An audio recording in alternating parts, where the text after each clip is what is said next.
To prove you don't need raw talent to get strong, you passed on every combat class out there and picked the most basic one, Summoner. You figured you'd summon some insane creature and coast through life, but your very first summon turned out to be the most trash thing possible, a little black dog. Even your homeroom teacher, Lu Wen, who had the highest hopes for you, was now cussing you out for wasting his time. Because a summoner is nothing without their summon. Right now, you're literally useless. But you weren't about to give up. As long as you got into the academy and grinded slowly, you'd unlock a second summon at level 10. And you'd still get to throw out that classic line, "Don't sleep on a broke young man." Jiang Wuyue immediately jumped to a conclusion. You're saying the summon's talent exceeded the estimated S rank? But just as quickly, he shook his head and shot it down. That's absolutely impossible. A first-turn summon can't be top tier. The rapid early growth was probably a trade-off, sacrificing the growth ceiling to spike combat power fast, which means the further it goes, the weaker it gets. But Jifei across from him just kept smiling. Wait for the freshman tournament tomorrow, we'll see. Jiang Wuyue frowned hard. I do not approve of this gambling behavior of yours. When the results come out tomorrow, even if the dean is your mom, you're still getting punished. Meanwhile, you got a message from Jifei. The materials for your second summon had been approved. If you need anything else, just send it my way. I'll do everything I can to push it through. Seeing that message made you genuinely happy. This mentor really had your back, and the deal he was offering was honestly rare. But gratitude aside, you still needed to get every material you were owed. The materials arrived quickly, and you got ready for your second summoning. As you cast the spell into the void, magic energy instantly flooded the room, and something glowing appeared out of nowhere. A silver butterfly appeared right in front of you. Your eye twitched. Please don't tell me this thing is some busted, broken-down mess. You pulled up the stat panel fast, and your jaw nearly hit the floor. Its stats were even worse than the black dog's. This thing had just set a new record for the weakest summon ever. You caught the silver butterfly as it flew over. Scan initiated. Loyalty 100%, will never betray. Initiate life bond. You hit confirm, and that familiar soul-tearing sensation washed over you. Life bond complete. Congratulations. Your summon has obtained a unique talent, SSS rank Myriad Shift. Transform into any form and gain a different set of abilities. Hearing that, you finally let out a breath of relief, until the silver butterfly shifted into your exact appearance, and said blankly, Master. You couldn't help but get curious. After a quick rundown, you finally grasped just how busted Myriad Shift really was. Then you decided to test it out. Spent a few hundred credits on your phone and ordered a basic set of armor. The package arrived not long after.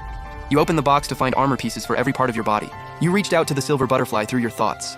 It gave a gentle nod and transformed into a glowing suit of armor. As the armor wrapped around your body piece by piece, you didn't feel even a hint of discomfort, like it had always been a part of you. Yeah, armor really is the ultimate dream for any guy, though the defense was still a little on the weak side.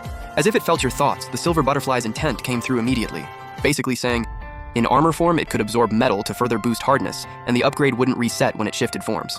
On top of that, there was a small chance of picking up an item's special properties when absorbing it. No upper limit, just like pure greed. You grabbed the armor you bought and had the silver butterfly absorb it without hesitation. It swallowed the whole thing instantly. Right after, you could feel the silver butterfly coating your body getting noticeably harder. Defense was no longer a weak spot. Before, a heavy hit could have one-shot you.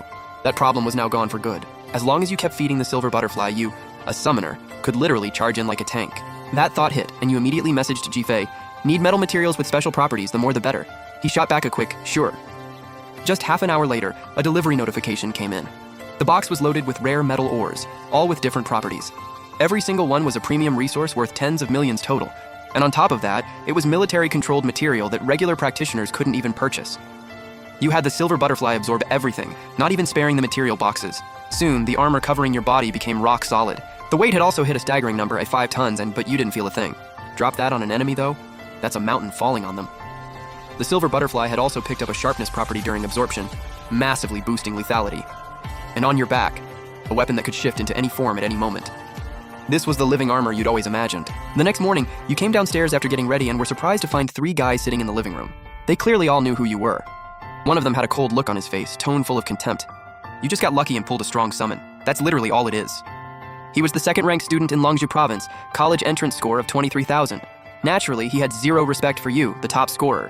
Oh, really? When someone else gets a strong summon, it's luck. But when you awakened an SS-ranked talent, that's just pure skill? Another roommate, Feng Yi, laughed it off. Right then, a voice boomed across the entire academy. All new students, bring your weapons and gear and report to Yunke Square immediately. That's probably the freshman tournament starting half a month early. One guy pushed up his glasses. Chao Yang, how do you know that?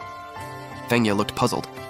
Over the past few years, mutant beasts outside the city had been multiplying fast, and quite a few areas had already been marked as restricted zones. Every nation was funneling manpower into the front lines. There was simply nobody left to go clear out mutant beasts. Feng Yi's brow furrowed. You mean the Academy is planning to send us to clear out mutant beasts? Exactly. Humanity doesn't have the luxury of slowly developing talent anymore. Going up against mutant beasts for real isn't like a dungeon where you can just bail when things go south. The death rate is going to be extremely high, but the growth rate will be insane too. So if you want to play it safe, your best bet is to not stand out in the tournament. Keep your ranking low. Then when they ask you to go clear mutant beast, the academy won't force you if you say no. You went quiet after hearing all that. Things had gotten this bad? You suddenly flashed back to the world inside the reincarnation dungeon. Countless people wiped out by the disaster, just a handful of survivors barely hanging on. You never thought Lan Xing would face the same fate. Suddenly, the cold guy's arrogant voice cut through. Perfect that it's early. I'm gonna crush you out there and prove I deserve that top scorer title way more than you do. You watched him like he owned the world.